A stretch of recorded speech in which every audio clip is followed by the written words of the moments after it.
Well, it's unfortunate that all our forests around the entire globe are dying, isn't it? Another feedback loop. I mentioned those over and over and over.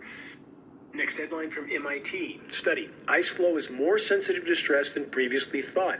They state changes to a key ice flow equation could refine estimates of sea level rise, i.e. it's much worse than we previously said. It's worse than we thought, way worse. We hear it again and again and again. But here's the truth. It's not worse than the frontline researchers thought. They knew. They've always known. But their task has been to mask the true severity of what's unfolding from populations until the last possible moment. And that moment now draws very, very near.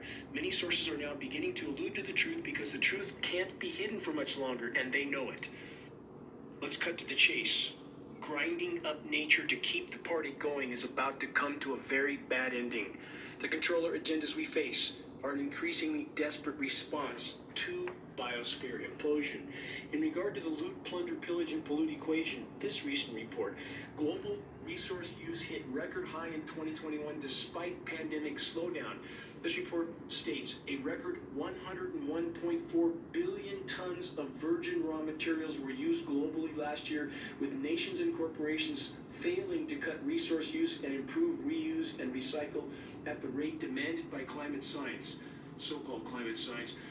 According to the report, the world will need to cap virgin raw material use to stop it spiraling to 170 to 184 billion tons by 2050. We're never, ever going to get there, nowhere near that far. We won't make 2030.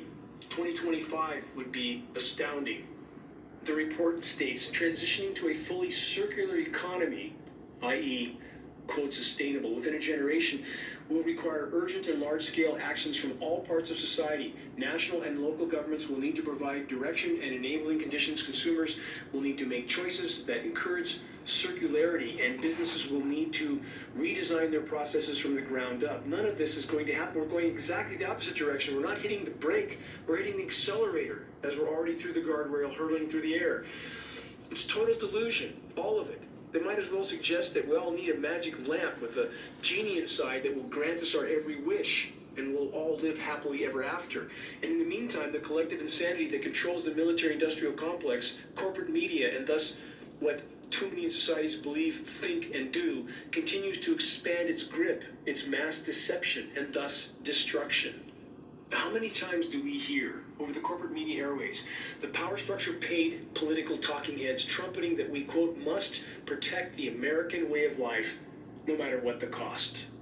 How many even now blindly believe that such a narrative or such a compass trajectory leads to the proverbial end of the rainbow, leads to the life they've always dreamed of and feel entitled to? The total delusion of perpetual expansion and consumption on a finite planet with finite resources. Again, loot, plunder, pillage, and pollute until absolutely nothing is left. So many willfully blind, flag-waving, military-industrial complex supporting program portions of populations that seem to want to be told what to think and what to do.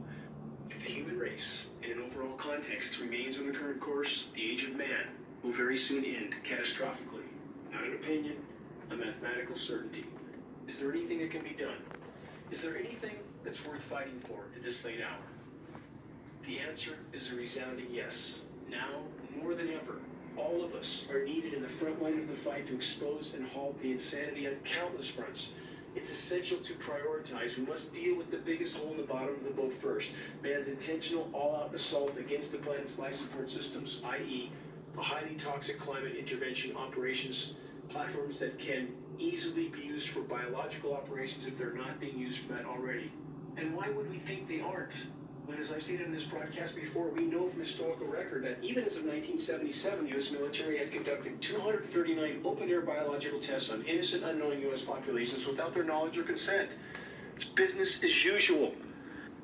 If, by our collective efforts, we can fully expose the ongoing weather warfare operations, we'll have at least a chance of stopping them from the inside out as those participating and their families realize that they are, in fact, participating in their own near-term self-annihilation. Almost nothing about the current paradigm is sustainable or ever was. And worse, there's many factors of the current paradigm that can only lead to, again, certain near-term self-extermination many times.